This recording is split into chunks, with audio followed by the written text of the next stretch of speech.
A word on the referendum to insert an Indigenous voice into our parliament, into our constitution. That referendum will be held this year.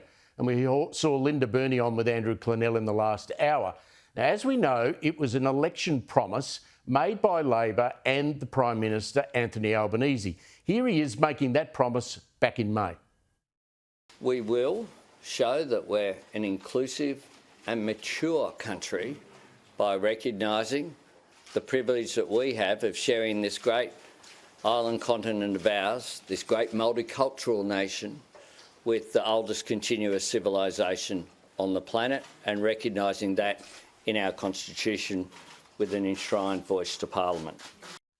Today, an opinion piece published in The Australian and then on Twitter by that Minister, Linda Burney, makes the claim that the voice will improve lives in Aboriginal and Torres Strait Islander communities in practical ways like health, education and housing. We all want that. Her words, not might, but will improve. So layering another level of bureaucracy is going to fix those problems in remote communities that billions of dollars and dozens of ministers and governments of all persuasion have not been able to fix in my lifetime. Fix, according to the minister's argument today, by listening.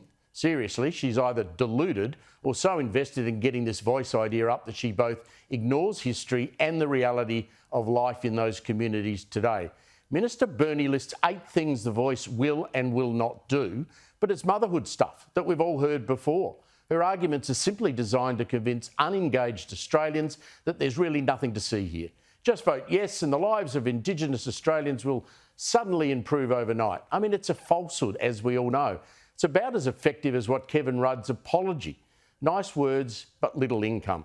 Linda Burney's been the minister responsible for improving Indigenous lives for 7 months now, and the best she can do is sell a referendum that's unlikely to succeed. And in the meantime, domestic violence, drug and alcohol abuse and life expectancy of Aboriginals and young children stays the way it's always been.